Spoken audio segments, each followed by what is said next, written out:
Bom dia, boa tarde, boa noite, paz e bem. Meu nome é Emerson Sbardelotti e esse é o Paz e Bem de toda segunda-feira, hoje, 19 de maio de 2025. Continuamos com o nosso estudo sobre a prática libertadora de Jesus. Tenho usado este pequeno livro do Frei Carlos Messens, Com Jesus na Contramão. Um livro maravilhoso. Nós estamos começando o capítulo 2, que tem como tema o primeiro impacto. Esgotou-se o prazo, o reino chegou. As três forças que interferiam na vida do povo.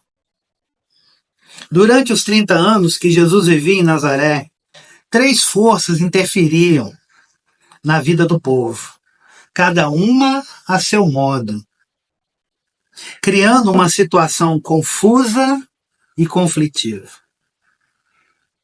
Número 1, a política do governo. Como vimos, diante da política do governo, o povo estava sem defesa. Sem defesa. O projeto de Herodes Antipas, apoiado pelo Império Romano, provocava mudanças profundas, pois mexia com o aspecto econômico.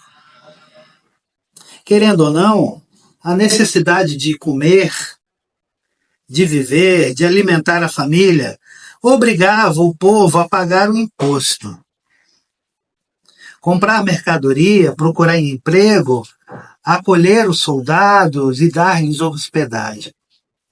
Tudo isso provocava um enfraquecimento dos valores tradicionais da cultura, que vinha do seu passado. Clã, a comunidade, a partilha, a organização das aldeias. O povo corria o perigo de perder a noção e a consciência da sua missão como povo de Deus. 2. A religião oficial. Os sacerdotes, os escribas e os fariseus eram os porta-vozes da religião oficial. Eles ensinavam e defendiam os valores da tradição, o templo, a lei e a pureza. Templo, lei e pureza. Não se esqueçam dessas três coisinhas. Sua missão era manter vivas no povo a aliança e a esperança da chegada do reino de Deus. Mas para muitos, o ensino oficial já não revelava a face de Deus, nem o sentido profundo do templo, da lei e da pureza. A prática da religião, com suas centenas de leis e normas, tinha se tornado um peso que os fazia sofrer. A impureza ameaçava de todos os lados, o mal estava em toda parte. Em vez de sentir-se bem diante de Deus e feliz com a perspectiva do seu reinado, o povo tinha a consciência pesada, pois não conseguia observar a lei. Romanos 7, versículos 15 e versículo 19. Não conseguia entrar no reino, Mateus 23, versículo 13. Nem alcançar a liberdade dos filhos de Deus. 3. O movimento popular. Apesar de tudo isso, o povo não desanimava, mas procurava uma saída, não querendo ser a vítima perpétua das repressões romanas e não encontrando ressonância nem resposta nos líderes oficiais. Ele procurava seus próprios caminhos para redescobrir sua missão como povo de Deus. Assim, pouco a pouco, o movimento popular se transformava num movimento profético, mais amplo, que chamava o povo de volta para a sua origem, para a aliança. Jesus se insere neste movimento, do qual damos aqui as principais etapas. Veja também como isso acontece. Uma breve história do movimento popular e as etapas da vida de Jesus. Vem comigo, me acompanhe. Número 1. De 63 a 37 a.C. Uma revolta popular sem rumo. Em 63 a.C., o Império Romano invadiu a Palestina e impôs um pesado tributo. Tá? Deixa eu ver aqui. Cadê?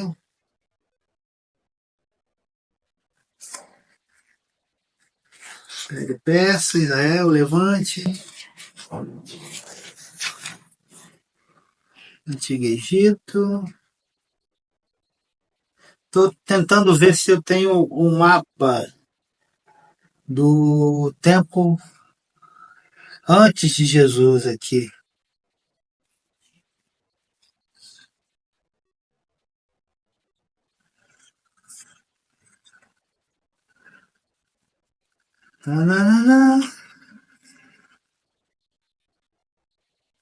Ó, dois mapas aqui, ó, que estão na Bíblia, de tradução ecumênica da Bíblia. Ó. Esse primeiro mapa, Judéia no século II a.C. E esse aqui, Judéia no século I a.C. E esse é o Mediterrâneo. Olha aí, esse território. Todo esse território era um território romano.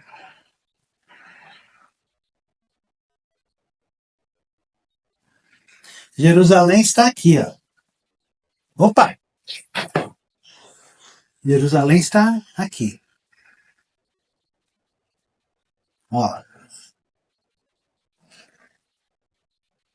Então, de 63 a 37 a.C., uma revolta popular sem rumo. Em 63 a.C., o Império Romano invadiu a Palestina e impôs um pesado tributo. De 57 até 37, em apenas 20 anos, estouraram 6 revoltas na Galiléia. O povo sem rumo ia atrás de qualquer um que prometia libertá-lo do tributo. Os romanos nomearam o jovem Herodes para reprimir as revoltas. Herodes, antes de ser rei de toda a Galiléia, foi comandante militar da Galiléia. Antes dele ser rei de toda a Palestina, melhor dizendo, ele foi comandante militar da Galiléia, de 47 a 41 antes de Cristo. Então você vê que Roma invade e diz para o pessoal, olha, vocês agora são vassalos nossos, e vocês podem continuar com as obrigações, com as rezas de vocês, com os deuses de vocês, mas tem que pagar o tributo a Roma. Senão a gente volta e destrói vocês. De 37 a 4 a.C., repressão e desarticulação. É nesse período que nasce Jesus, tá, gente? Se de 63 a 37 nós temos Herodes, que viria a ser Herodes o Grande, serviçal de Roma, agora, no mesmo mandato, digamos assim, de Herodes o Grande, Jesus vai nascer ali. nesse período de 37 a 4 a.C. É o período do governo de Herodes, chamado o Grande. Aquele, para que ninguém se confunda, aquele que matou as crianças de Belém, e que está lá em Mateus 2, versículo 16. Ele promovia a assim chamada Pax Romana. Esta paz trouxe uma certa estabilidade econômica para o império, mas para os povos dominados não era paz.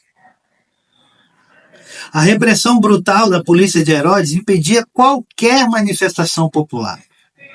Jesus nasce no final do governo de Herodes. O monge Dionísio Pequeno, do século VI da nossa era comum, calculou a data do nascimento de Jesus. Ele errou por uma pequena margem de 5 ou 6 anos.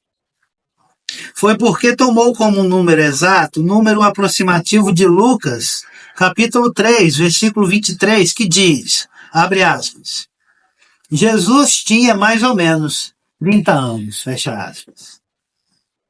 Na realidade, estamos hoje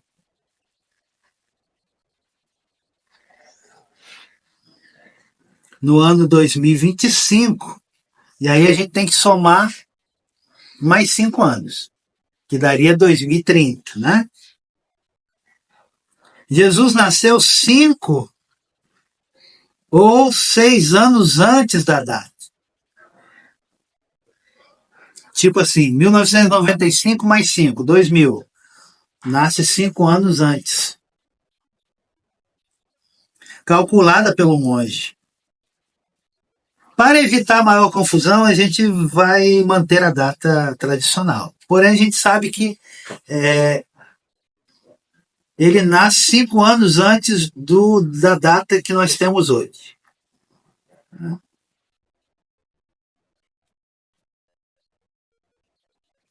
De 4 antes da Era Comum a 6 depois da Era Comum. É o período da infância de Jesus. E é o período onde acontecem as revoluções messiânicas.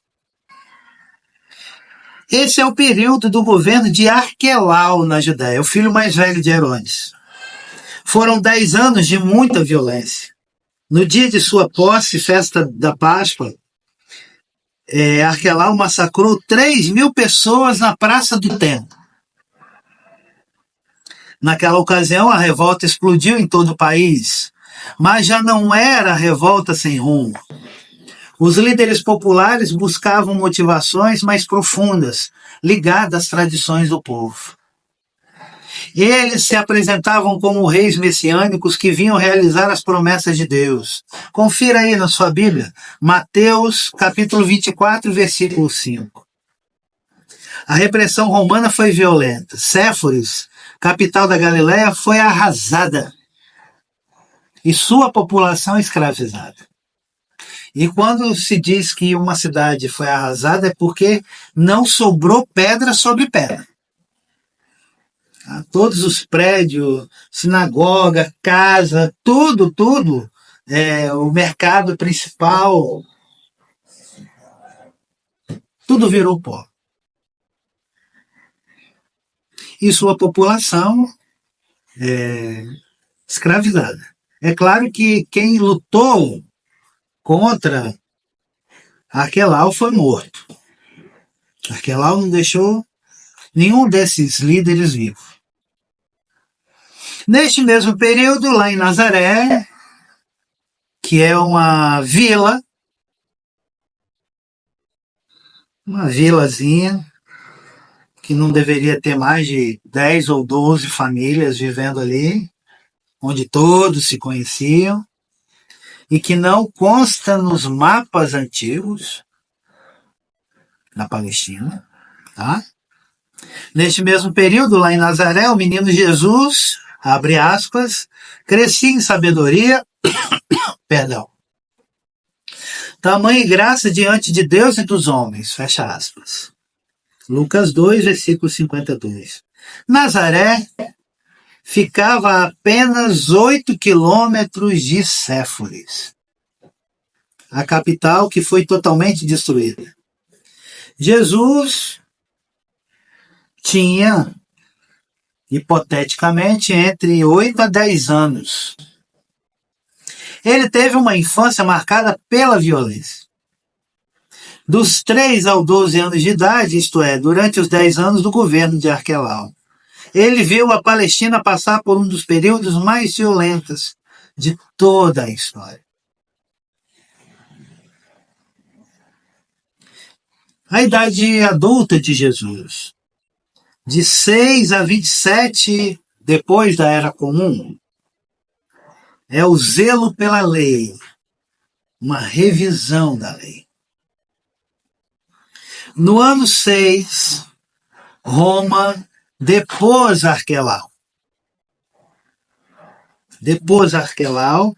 Transformou a Judéia numa província romana e decretou um censo para poder reorganizar a administração e atualizar o pagamento do tributo. O censo não era bem visto pelo povo de Israel. Essa mudança no regime político trouxe uma calma aparente. Porém, a ameaça continuava a existir, pois o censo provocou forte reação popular, inspirada no zelo pela lei. O zelo levava o povo a boicotar o censo e a não pagar tributo. Era uma nova forma de resistir, uma espécie de desobediência civil, que crescia como fogo reprimido debaixo das cinzas. Mas o zelo estreitava a visão.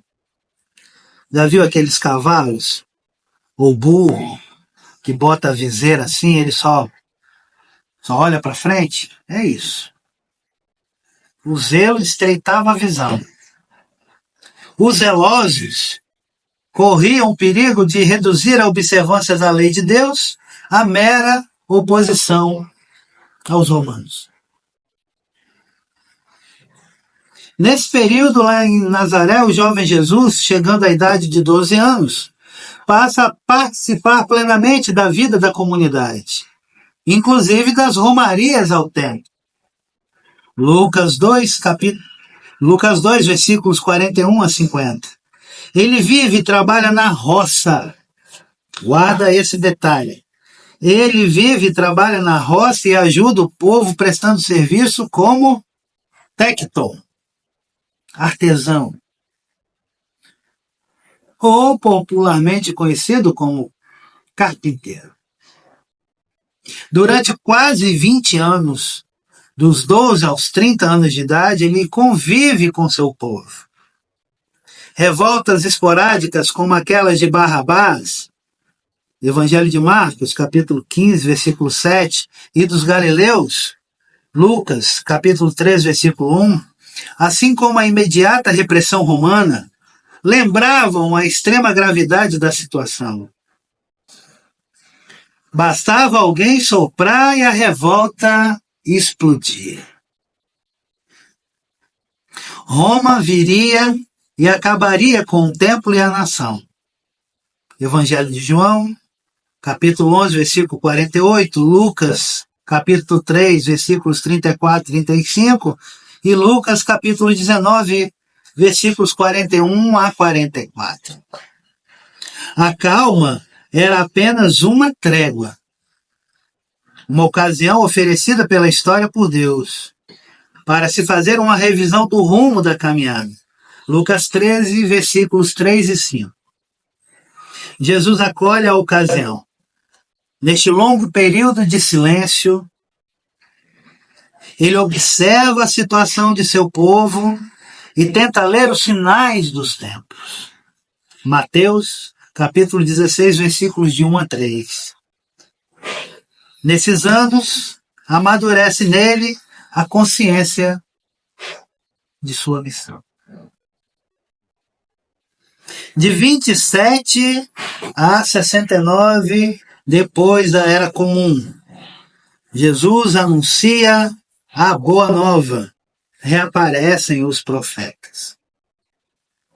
Finalmente, a revisão do rumo da caminhada apareceu na pregação dos profetas, que representam um passo a mais no movimento popular. Eles querem refazer a história. Convocam o povo para o deserto, para iniciar o novo êxodo anunciado por Isaías.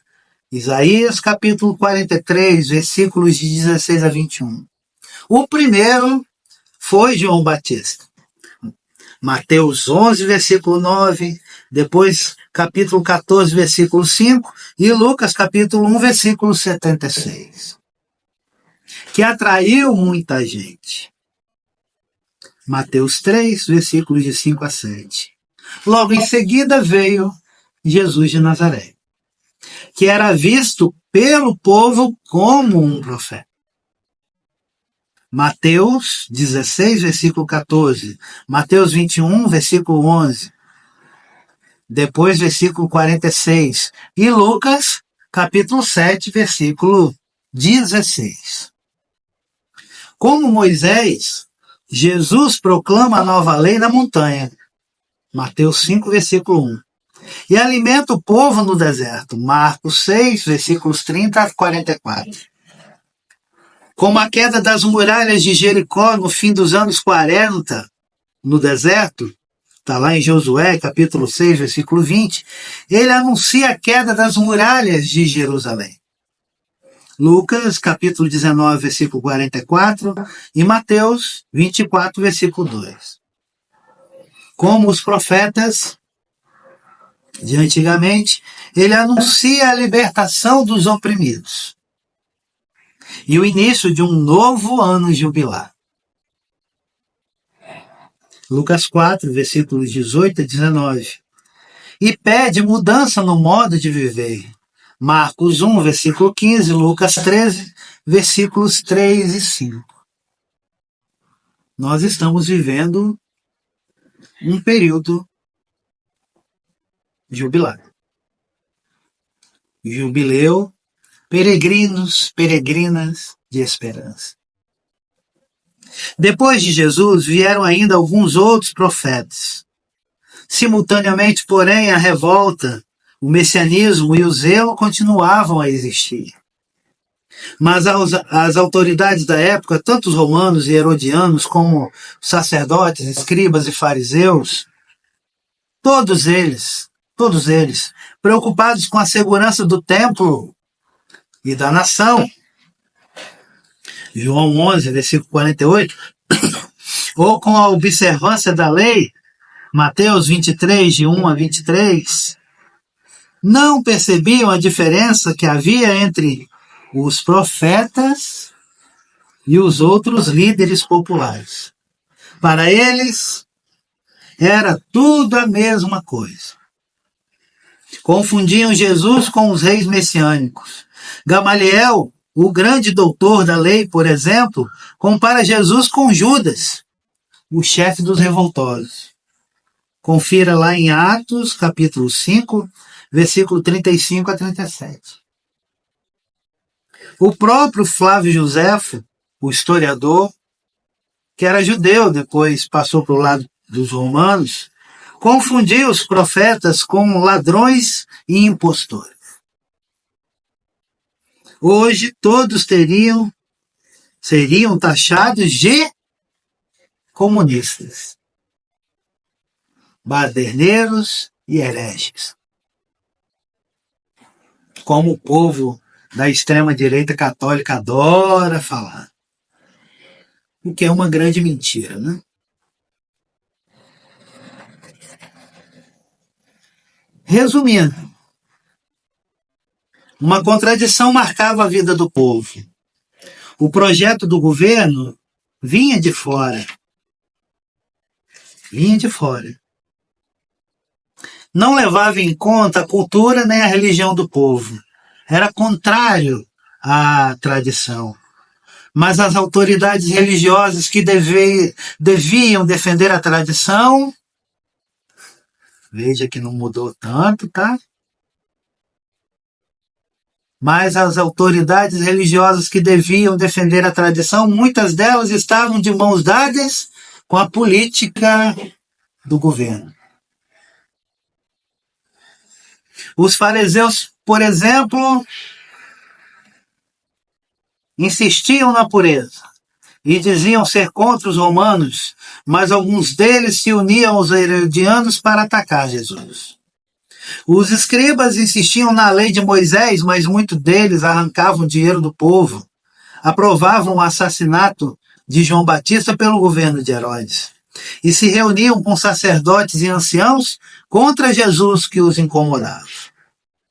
Os sacerdotes, apesar de preocupados com o culto, permitiam que o templo se transformasse num antro de exploração. E que o sumo sacerdote fosse nomeado por Roma. Seria o mesmo que permitir que o governo dos Estados Unidos nomeasse o Papa. E olha que a figura lá quase fez isso, né? Não teria força para fazer isso, mas se tivesse oportunidade, faria. E seria o caos. A política romana favorecia os interesses desta elite e tinham nela um apoio do controle e na repressão do povo. Essas autoridades religiosas diziam defender a tradição, a lei, a pureza, a escritura, o sábado, o templo. Mas o que elas defendiam já não era o que Deus queria. Muitas vezes, na mão deles, a tradição anulava a lei. A lei anulava a vida. As normas da pureza pesavam sobre o povo. O templo era usado para ganhar dinheiro. Por isso, Jesus teve que pegar um chicote para expulsar aquele pessoal de lá. A escritura estava coberta por um véu. Sem se dar conta, defendiam uma religião alienada que já não promovia nem defendia a vida do povo. E nós? Nossas igrejas são igrejas que vivem uma religião alienada ou promovem e defendem a vida do povo? E o povo de Deus? E o povo de Deus? O povo dos pobres estava ameaçado de perder tudo, gente. Diante do avanço do projeto do governo, ninguém lhe revelava o verdadeiro projeto de Deus. Diante das normas e leis ensinadas pelos escribas e fariseus, ninguém lhe revelava a gratuidade do amor de Deus. As autoridades religiosas, assim parece, não percebiam a gravidade do momento nem a necessidade de uma mudança radical do rumo da caminhada. Por isso, sem se darem conta, conduziam o povo para o desastre. Fechados na sua própria sabedoria, tornaram-se incapazes de reconhecer a chegada do reino no meio dos pobres. O povo era realmente como um rebanho sem pastor, sem líderes para orientá-lo, naquela situação confusa e conflitiva de tantos movimentos, tendências e lideranças, sem rumo e sem horizonte. Cansado de tanta opressão e exploração, vivia à espera da chegada do reino. É nesta realidade dura e sofrida que Jesus convive com o seu povo. E tudo isto que ele veio, ouve, vive, sente, experimenta e sofre durante 30 É a partir dessa situação que ele vai discernir a ação de Deus, descobrir sua própria missão e anunciar a boa nova do reino. E aí nós fazemos um parêntese com a leitura de ontem do Evangelho de João, na qual Jesus nos entrega um novo mandamento. Amai-vos uns aos outros, como eu vos amei. E se você quer passar esse novo mandamento para os seus filhos, para os seus netos, para os seus amigos, para todos os seus conhecidos, eu indico essa canção, já bem antiga, do meu amigo querido padre José Weber, dos Verbitas, chamada Prova de Amor. Ela é inspirada no Evangelho de João, capítulo 15, versículos de 9 a 14. Retomando as palavras de Jesus, na sua ceia de despedida, fazendo a experiência de seu amor fiel até o fim, acolhamos o mandamento que o Senhor nos deixou de amarmos uns aos outros.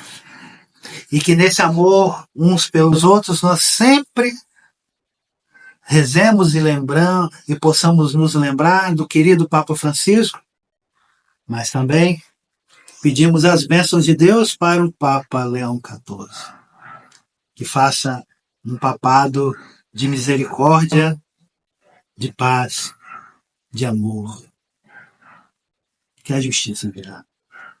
Prova de amor, Padre José Weber. Prova de amor maior não há que doar a vida pelo irmão. Prova de amor maior não há que doar a vida pelo irmão. Eis que eu vos dou o meu novo mandamento. Amai-vos uns aos outros, como eu vos tenho amado. Prova de amor maior não há que doar a vida pelo irmão.